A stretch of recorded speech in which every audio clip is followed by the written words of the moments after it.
Hi, ఇది YouTube channel. మీరు కొన్ని ప్రశ్నలు ఇస్తా, సమాధానం చెప్పాలి. మీరు రెడీయా? మన తెలంగాణలో అతి పెద్ద జిల్లా?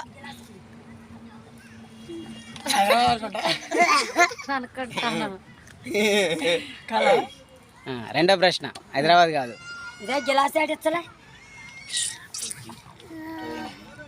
మన తెలంగాణలో ప్రవహించే అతి పెద్ద నది పేరు?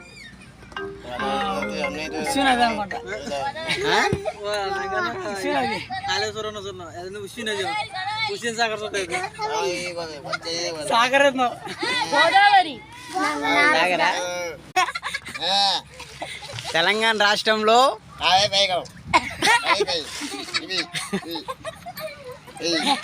ప్రవహించే అతి పెద్ద నది?